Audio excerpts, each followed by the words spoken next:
रमा रही दरगाह पीर ज़ाकिर सकरन ते मौजूद आहियूं जिते तव्हां सां अॼु कचहरी कराईंदा आहियूं दरगाह पीर ज़ाकिर जे गादी निशीन सैयद मोहम्मद मुनीर शाह सां ऐं मौजूदा सिंध जी सूरत हाल या मुल्की सूरत हाल या जेको ताज़ो हिकिड़ो महसूम फातिमा जो वाक़ियो थियो आहे उन हवाले सां त संदुल मौक़ुफ़ छा आहे ऐं साईं जंहिंजो शुक्रगुज़ार आहियां साईं मोहम्मद मुनीर शाह जो जिन तव्हां असांखे ख़सूसी टाइम ॾिनो। पहिरियों मुंहिंजो जेको सुवालु आहे त जेका हीअ सिंध में या दरगाह ते जेको महसूम फातिमा जो वाक़ियो थियो आहे इन खे तव्हां कीअं था ॾिसो?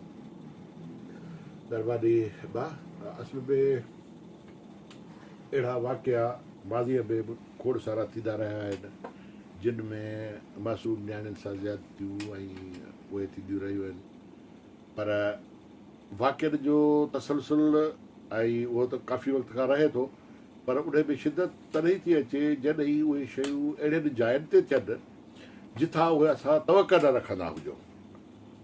जीअं असांजा हिते जॾहिं वाक़िया अहिड़ा क़िस्म जा थिया ऐं उहे कॉलेजनि में थिया, यूनिवर्सिटियुनि में थिया, वीदे असांजे मेडिकल कॉलेजनि में थिया, उन खां सवाइ मदरसनि में थिया, त उहे वाक़िया आहिस्ते आहिस्ते छिकाईंदड़ थिया त उहे शयूं ऐं उहे जायूं जिथां इन क़िस्म जा वाक़िया न अचणु खपनि। समाज जा उन में बुरायूं बि आहिनि, भलायूं बि आहिनि, पर हिकिड़ियूं जायूं ऐं हिकिड़ा माण्हू अहिड़ा हूंदा आहिनि जिन मां माण्हू तवक न कंदो आहे। हिकिड़ी साॻी शइ जे करे हिकिड़ो आम माण्हू करे ऐं हिकिड़ो मौलवी करे या बुलो करे त उनजी शिदत में बिल्कुलु फ़र्क़ु हूंदो।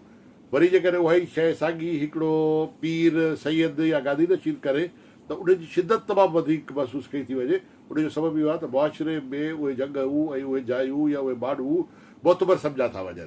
त जेकॾहिं हिकिड़ी मोतबर जॻह तां ऐं मोतबर माण्हुनि वटां हिकिड़ी वाक़ियो अचे त हिन वाक़े खे असां इन पस मंज़र में ॾिसंदासीं त हीअ जेका सॼी सिंध उनजे लाइ हिकिड़ी सरापा एहतिजाज बणिजी वई आहे ऐं इन जी वाक़े जी शिदत हर इंसानियत माण्हू इंसानियत रखंदड़ हर इंसानु महसूसु कई आहे ऐं हर इंसानियत रखंदड़ माण्हूअ जो जेको शर्म खां कदु झुकी वियो आहे। उनजो सबबु इहो आहे त हाणे इहे वाक़िया उते पिया थियनि, शायदि अॻे बि थींदा हुजनि, पर हाणे जेका असांजी सोशल मीडिया आहे, असांजी एक्टिव हिकिड़ो समाज आहे, उन में इहे वाक़िया न रुॻो रिकॉर्ड था थियनि पर मंज़र आम ते था अचनि।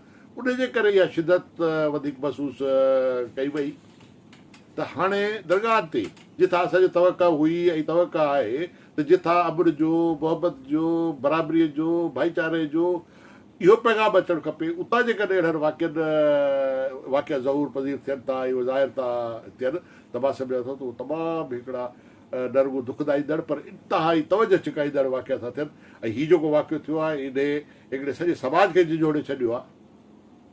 पर मां सम्झां थो त इन वाक़िए खे जेकॾहिं असां वाक़ई हिकिड़ो वाक़ियो करे ऐं खणी ऐं जंहिं नमूने सां हींअर इन खे हर तबिके खयो आहे, उन में असांजा सियासी माण्हू बि आहिनि, समाजी माण्हू बि आहिनि, तनज़ीमूं बि आहिनि, उन सां गॾु सहाफ़ी आहिनि, सोशल वर्कर आहिनि, आम माण्हू आहिनि, जीअं उनखे कयो आहे त उनखे सचाईअ सां खणी ऐं कंहिं मंतकी नतीजे ते जॾहिं असां पुॼाईंदासीं ऐं मां सम्झां थो त उहो ॾींहुं सिंध जी तारीख़ जो हिकिड़ो अहम ॾींहुं हूंदो ऐं यकीननि असांजे वटि माण्हुनि जे लाइ ख़ुशी जो ॾींहुं हूंदो जॾहिं इन पीर खे या इन सैयद खे वाजिबी सज़ा ईंदी ऐं उहा सज़ा जेका आहे असां इहा ई आहे त हुनखे साबित थिए त हुनखे ऐं मां सम्झां थो त जेको ॿुधूं पिया या ॾिसूं पिया रिपोर्टूं त साबित थी चुको आहे, पर हिकिड़ो प्रोसीजर हलंदो यकीननि कोर्टनि जो, उनखे जेकॾहिं असांजा दोस्त साबित क़दमी सां बि साबित करे ऐं इनखे फांसी जे फंदे ते जंहिंमहिल लटकायो वेंदो त मां सम्झां थो इहो असांजे समाज लाइ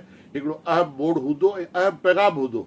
जेकॾहिं माण्हू गॾिजनि था ऐं जेकॾहिं समाज गॾिजे थो त भली उहो केॾो बि इंफ्लुएंशियल माण्हू हुजे, उहो केॾो बि मोज़िज़ सॾाईंदड़ माण्हू हुजे, केॾो पॉलिटिकल असर रसूख़ वारो माण्हू हुजे, पर जेकॾहिं सॼी सिंध जा दानिश्वर सुञाण माण्हू साजावत माण्हू गॾिजनि था ऐं मुसलसल इनखे खणनि था ऐं उनखे फांसीअ जे फंदे ते पुॼाइनि था त मां सम्झां थो त न रुॻो असांजे सिंध जे समाज खे जुझंदड़ वाक़ियो इहो हूंदो, पर अॻिते लाइ असांजे समाज में हिकिड़ी हिमत बि वधंदी ऐं हिमत इहा हूंदी त असां कंहिं बि ग़लति वाक़िए खे खणी उनखे सज़ा ॾियारे सघूं था। त मां सम्झां थो हाणे इन वाक़िए खे सिर्फ़ु मज़म्मत खां अॻिते वधाईंदे इनखे प्रॉपर फॉलो कयो वञे।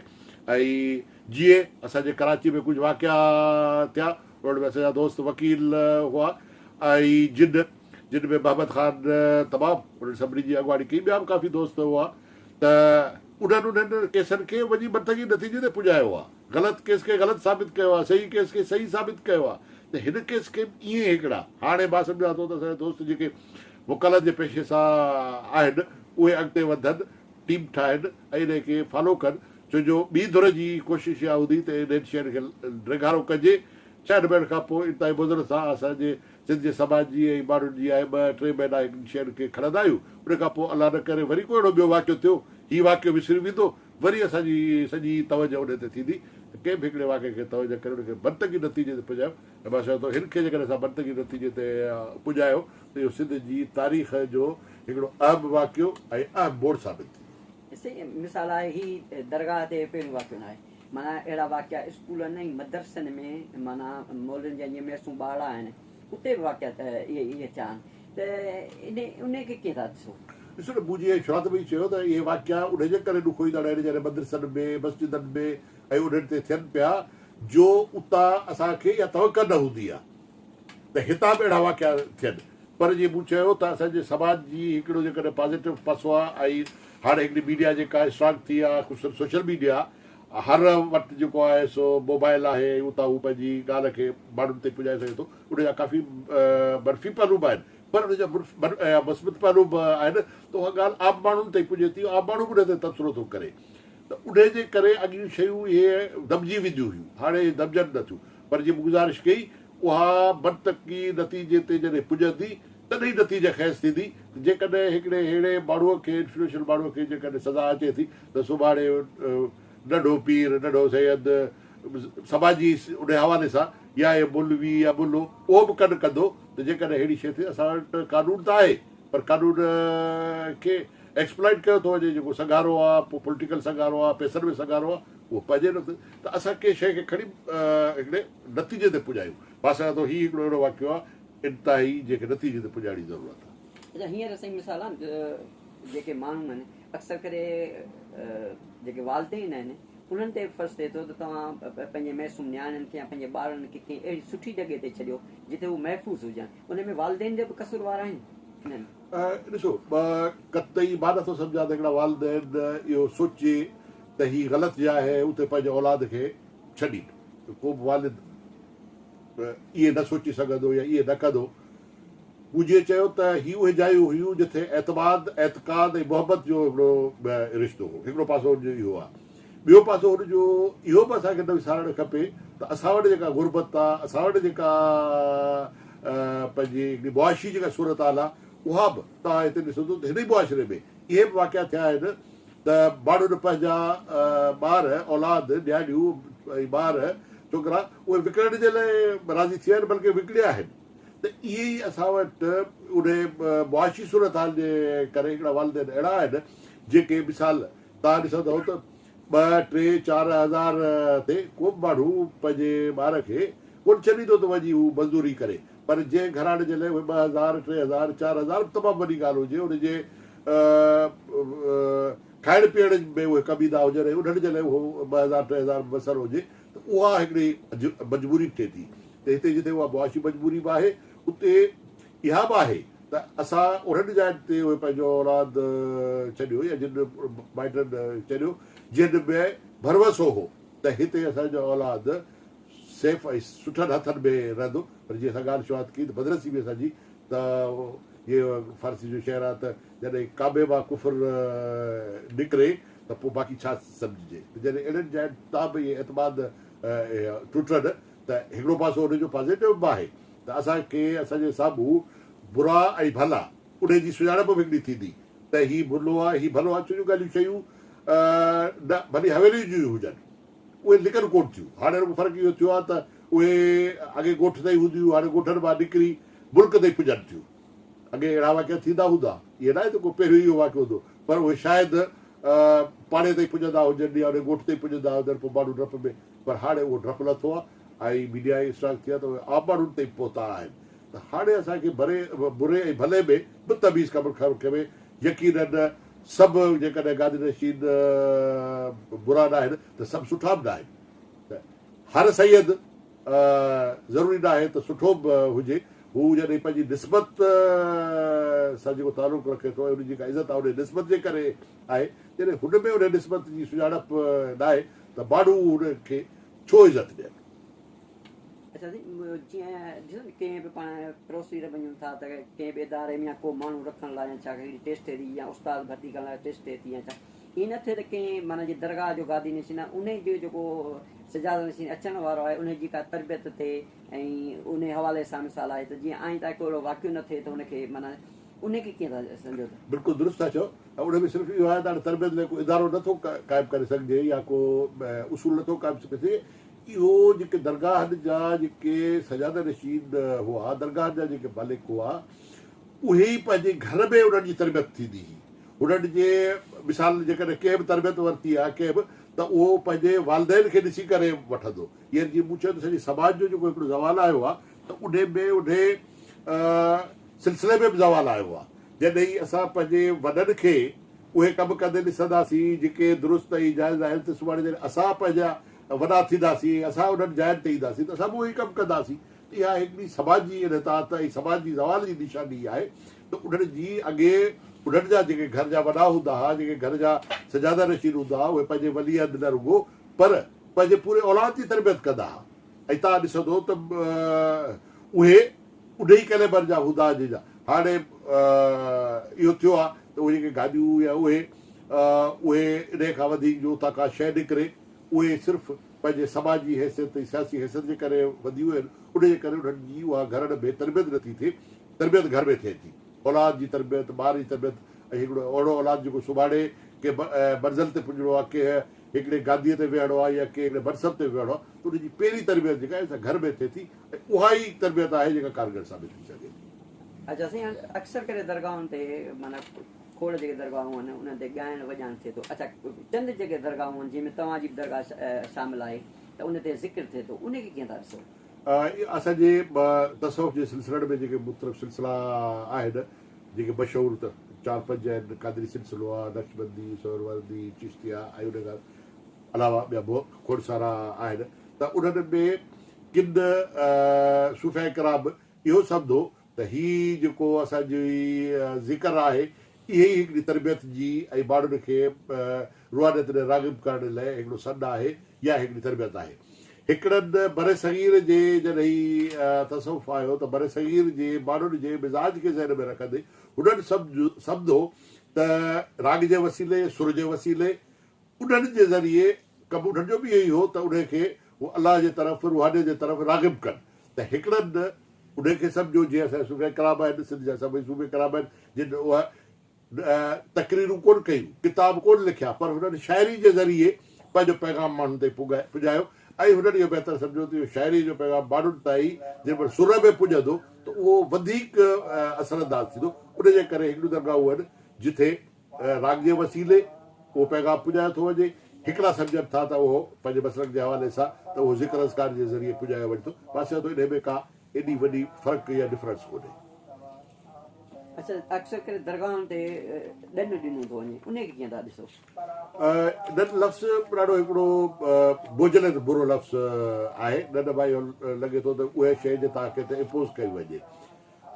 ॿ शयूं हूंदियूं दरगाह जी, जेकॾहिं तव्हां बाज़ीअ में वेंदो ऐं जेके दरगाहूं थियूं त उन में ॾनु जो तस्वुरु कोन हो, उन में कंट्रीब्यूशन जो तस्वुरु हूंदो हो। त जेके उते माण्हू ईंदा हुआ, जेके उते रहंदा हुआ, जेके फ़क़ीर हूंदा हुआ, परमानेंट रहंदा हुआ, या जेके मुसाफ़िर ईंदा हुआ, उहे जेके हूंदा हुआ उहे गॾियल कम तौर ते, जीअं हिकिड़ी कम्यून लफ़्ज़ जेकॾहिं जदीद लफ़्ज़ चइजे त कम्यून जेका आहे त उहा गॾिजी कमु कजे ऐं गॾिजी खाइजे। त दरगाहनि जो तस्वुर जी जेका शुरूआति थी, इन क़िस्म जी शुरूआति थी, जिते जेके ईंदा हुआ, मिसाल नगर हूंदो हो, नगर सभिनी लाइ हिकु जहिड़ो हूंदो हो ऐं हर हिकु माण्हू जे लाइ उहो ज़ाहिर हूंदो। यकीननि नगर खां वठी ॿियनि इंतज़ामनि लाइ पैसे जी ज़रूरत पवंदी, पर उहो पैसो मुक़ररु न हूंदो हो त तूं हर को ज़ाती तरह पंहिंजी ख़ुशीअ सां उन में उहो कंट्रीब्यूट कंदो हो। ऐं जेसि ताईं इहो सिलसिलो रहियो तेसि ताईं दरगाहूं रहियूं जिथे माण्हू मोतक़िद मुरीद अचण वारा पंहिंजे ख़ुशीअ सां कंट्रीब्यूट कंदा ऐं पंहिंजी ख़ुशीअ सां अची उहो ॾींदा। जॾहिं उन्हनि दरगाहनि खे ऑर्गेनाइज़ कयो वियो त हाणे माना मुरीद ते ही शइ मुक़ररु आहे, जीअं हिकिड़े ऑर्गेनाइज़ेशन थींदी आहे त फीस मुक़ररु करे छॾिजे त मेंबर ते बाबा हीअ त हुनखे ॾियणो आहे, पोइ हू उन अहल आहे न आहे, उनजी उहा सहप आहे न आहे, पर हुनखे हीउ ॾियणो आहे, हुनखे हीउ करिणो आहे। हितां खां अची जेका दरगाह में हिकिड़ी भई दुकानदारी वारो रवाजु जेको पियो, रोज़गार वारो रवाजु जेको पियो, अॻे तव्हां ॾिसंदव त जेके बुज़ुर्ग हूंदा हुआ उन्हनि जा भली तव्हां बाज़ीअ में हलिया वञो, पुराणे हज़ार सालनि जी पुराणी तारीख़ में तव्हां ॾिसंदव सूफ़िया किराम, त तक़रीबन उहे सूफ़िया किराम अहिड़ा हूंदा हुआ जेके पंहिंजे रोज़गार सां हूंदा हुआ, हुननि जा पंहिंजा कारोबार हूंदा हुआ। हीअ जेका बुज़ुर्गी, हीअ जेका दरवेशी या हीअ जेका दरगाहूं हुजूं, उहे हुननि जे कमाई जो ज़रियो या हुननि जे गुज़रान जो ज़रियो न हूंदो। जॾहिं खां वठी असांजो हीअ दरगाह हू, उन्हनि जा जेके गादी नशीन उहे, उन्हनि जो औलाद, उन्हनि जा पुट पोटा भाइटिया चाचा मामा, उन्हनि सभिनी जे लाइ रोज़गार जो ज़रियो थियो ऐं उन्हनि जे लाइ इहो कारोबार जो ज़रियो थियो। उन्हनि ॾींहंनि खां वठी हीअ जेका हिकिड़ी ख़राबी पैदा थी आहे, उहा पैदा थी आहे। हिन खां अॻे तव्हां सिर्फ़ु सिंध में ॾिसंदव, जेकॾहिं असां थोरो तारीख़ में वञूं, सिंध में ॾिसंदव त दरगाहूं मख़सूस न हूंदियूं हुयूं, बल्कि तव्हां थोरो 40-50 साल अॻु में वेंदव त जेको बुज़ुर्ग हूंदो दरगाह जो हूंदो, उन वटि को मुरीद थींदो, त मुरीद थियण खां पोइ हू उनखे पंहिंजे रुहानी सिलसिले खां वाक़ुफ़ु करण खां पोइ वरी इहो तलक़ीन कंदो, बाबा हाणे फलाणी दरगाह ते फलाणो जेको रुहानी माण्हू आहे उन वटि बि वञिबो, उन वटां बि रुहानी तरबियत वठिबी। ईअं हर हिकु माण्हू जेको हूंदो चइनि पंजनि दरगाहनि ते पंजनि अठनि बुज़ुर्गनि वटां उहो रुहानी सबक़ सिखंदो, रुहानी तरबियत हासिलु कंदो। अॼु सूरत हाल छा रही आहे? अॼु इहा सूरत हाल रही आहे त हिकिड़े दरगाह जो मुरीद जेकॾहिं ॿिए दरगाह ते रुगो ज़ियारत लाइ वञे थो त मुर्शिद जो जेको या उहो जेको दरगाह जो जेको गदी निशर आहे उनखे बुरो थो लॻे। बुरो छो थो लॻे? बुरो इन करे थो लॻे त उहो मुरीद उनजे रोज़गार जो ज़रियो आहे। उहो जेकॾहिं ॿी दरगाह ते थो वञे त हुनजे चंदे में, हुनजे ॾंड में, हुनजे पैसे में फ़र्क़ु पियो। उनजे करे तव्हां ॾिसंदो त हाणे उहे जेके दरगाहूं आहिनि उहे हिकिड़ियूं इहे सम्झो त अलॻि अलॻि ऑर्गनाइज़ेशन ठही वियूं आहिनि। वेंदे हाणे त हुननि पंहिंजा पटका लिबास उन्हनि मख़सूस करे छॾिया आहिनि। हीअ फलाणी दरगाह जो हीअ लिबास आहे, फलाणी दरगाह जो हीअ लिबास आहे। रसूल पाक त लिबास जो कोड कोन ॾेई वियो त हीअ जेको आहे उहो इन करे त सुञाणप हुजे त हीअ पीर ज़ाकिरी आहे, हीअ हुनजी सुञाणप आहे, हीअ जिथे बि हूंदा त ख़बर पवंदी त भई पीर ज़ाकिरी जा मुरीद आहिनि। इहो एडवर्टाइज़ जो ज़मानो जॾहिं खां वठी आयो आहे तॾहिं तव्हां ॾिसंदो त हिकिड़ो पीर ॿिए पीर जे दरगाह ते कोन थो वञे, हिकिड़ो पीर जा मुरीद ॿिए दरगाह ते कोन था वञनि। वेंदे तव्हां मूंखे हिकिड़े पीर जे दरगाह जा जिथे मदरसा आहिनि, हाफ़िज़ निकितल या क़ुर जो हाफ़िज़ या मौलवी निकितल, ॿिए दीन ॿिए मस्जिद जेका आहे ॿिए मौलवी जी या ॿिए हिन जी मसलक त परे थियो, पर उन ई मसलक जे ॿिए पीर साहिब जी दरगाह ते मस्जिद में मूंखे हुनखे पेशमाम त करे ॾेखारियो। उहो पेशमाम कोन थो थी सघे, छो जो इहा हुनजी उन ऑर्गनाइज़ेशन जी हाणे रोज़गार आहे। त जॾहिं इन सिलसिले ते असांजूं दरगाहूं वयूं तॾहिं हीअ सभु शयूं उन्हनि में आयूं आहिनि ऐं उन ख़राबीअ खे ॿियो केरु दूरि कोन थो करे सघे। वरी बि जेकॾहिं उन में अञा बि उहे दरगाहूं आहिनि जिन जा जेके आहिनि गादी नशीन उहे भली उन असां गुरगुनाहगार हुजनि या हीअ कोन आहियूं असां उन रुहानी जे मर्तबे ते जिते उहे वॾा आई हुआ, पर कम अज़ कम उन्हनि दरगाह जो उहो जेको तक़दुस आहे, उहो जेको वॾनि जो तक़दुस आहे, वॾनि जी जेका हिकिड़ी कमाई आहे उनखे ॿिए हंधि ताईं न पर इन हंधि ताईं त उनखे ज़िंदा रखण जी कोशिशि कनि त हीअ दरगाहूं क़ाइमु रहंदियूं। न त ज़मानो जीअं तेज़ी सां पियो वञे, जीअं तेज़ी सां शयूं तब्दील पियूं थियनि, समाज खे जॾहिं कंहिं शइ जी ज़रूरत न पवंदी आहे त उहा आहिस्ते आहिस्ते ख़तमु थी वेंदी आहे। जॾहिं जो समाजी कंट्रीब्यूशन ख़तमु थियो त आहिस्ते आहिस्ते उहे शयूं ख़तमु थी वेंदियूं। मिसाल आहे हिंदुस्तान में खोड़ सारा अहिड़ा वाक़िया थिया आहिनि जेके मस्जिदुनि ते या मुस्लमाननि जे घरनि ते हमला थिया आहिनि, ऐं असांजे वरी पाकिस्तान में ईअं थियो त हिंदुनि जे घरनि ऐं उन्हनि जे जेके इबादतगाहनि ते हमला थिया, इन खे कीअं था ॾिसो? ॾिसो सर, हर शइ जी बुनियाद खे वठिबो आहे।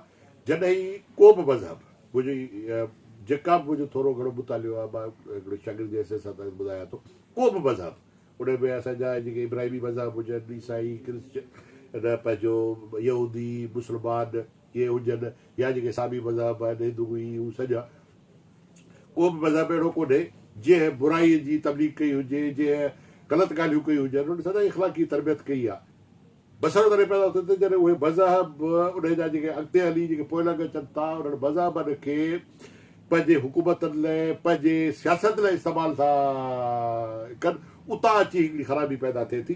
असां मुस्लमाननि जी ख़राबी उन ॾींहं खां पैदा थी जॾहिं असां उन्हनि मुस्लमान हुकुमराननि खे जिन अलाए कहिड़ा कम कया पर जेके मुस्लमान त ठहियो पर के इंसान खे बि न सूहनि उन्हनि खे बि मुस्लमान हुअण जे करे मुस्लिम हिस्ट्री में खणी उन्हनि खे असां पंहिंजो आइडियल ठाहियो न हुजाज बिन यूसुफ मुस्लमाननि जो आइडियल कोन्हे मुस्लमान आहे मुस्लमान जो आइडियल कोन्हे गौरी ऐं गज़नबी ऐं इहे मुस्लमान हुकुमरान हुआ पर मुस्लमाननि जो आइडियल कोन्हनि त हाणे जेको मज़हब खे असां खणी आया आहियूं सियासी हवाले सां उते उनखे इस्तेमालु कयो थो वञे जीअं असां हिते असां वटि मज़हबी इंता पसंदी आहे तीअं ई इंडिया में बि जेके आहे मज़हबी इंता पसंदी आहे ऐं तव्हां ॾिसंदो त इंता पसंदी रोज़ बरोज़ वधंदी पई वञे ऐं उन खे स्टेट हुकूमतूं शौरी तरह वधाइण में हथ जूं वॾा आहिनि जॾहिं उहे हथु कढंदियूं त उहे माण्हू उहे तव्हां ॾिसंदो त थोरो सऊदी अरब हुकूमत ऐं ईरान हुकूमत थोरा पंहिंजा रविया चेंज कया आहिनि ऐं जेके जेके पंहिंजा हुननि जा हुआ उहे माण्हू जेके हुननि जे मसलक सां हुआ उन्हनि खे उहे पैसा ॾींदा जेको थोरो पैसा उहे झका थिया आहिनि त उन्हनि जे रवियनि में छा ॾिसंदो तमामु ज़मीन आसमान जो फ़र्क़ु